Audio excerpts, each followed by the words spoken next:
LeBron James vs. ang binyansagang alien ng Spurs na si Victor Wembanyama. LeBron James kamuntikan pang mabulag dahil sa mga nangyayari sa game na ito. LeBron James ay nanghihina na at pinagtatrash talk pa. Sa muling paghaharap ng Los Angeles Lakers at ng San Antonio Spurs ay naging barado na ang losing streak ng San Antonio Spurs. Sa muli nilang paghaharap ay balik line-up na si LeBron James versus ang alien ng Spurs. Sa umpisa pa lang ng kanilang laban ay naagawan agad ni LBG si Wembanyama ng bola at easy signature dunk agad ito para kay LBG. At agad namang sumagot ang Spurs sa game na ito dahil nagpaulan agad sila ng threes with 12-0 run. Sa game na ito ay no Davis and D'Lo sa Lakers. Halfway mark ng quarter ay lamang na ang home team ng double digit. At dahil dito ay napa-timeout na ang Lakers. Wembanyama meron ng 4 points at 5 rebounds, 2 blocks and 1 steal, at pinakitaan pa si LBG ng slam dunk. Sa haba ba naman ng galame at tangkad nito, ay halos gapapel lang ang tinalon nito. At Reeves buhat na ang Lakers na mayroong 11 points, shooting 15% from the field. 6 para kay LeBron.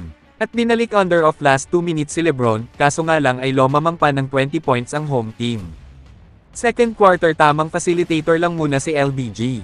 Gaganda ng setup sa mga teammates dahil sa mga assist ni LBG nagkaroon ng run ng Lakers at naibaba ang lead ng Spurs. At under of 5 minutes, hindi sadyang masundot ni Zach Collins ang kaliwang mata ni LBG. At nang ni-review ang play ay normal foul lang ang pinato ng mga referee sa players ng Spurs.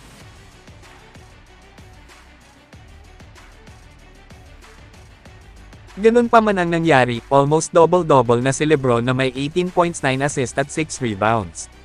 At buong second quarter pang naglaro si LBG at may pahabol pang 3 sa harap ng binyansagang alien ng Spurs.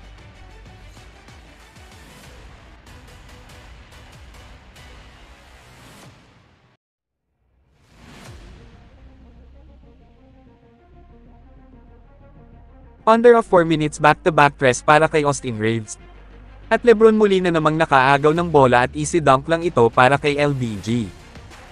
At yun nga lang ay may pangbawi naman agad dyan ang Spurs with 5-0 run ang home team. Fourth and final quarter naghahabol pa rin ang Lakers. LBG showtime pa rin kahit naghahabol, reverse dunk para sa isang 38 years old na si LBG. May pambawi naman dyan si Wemby, slam dunk para sa alien sumabay pa si Wood.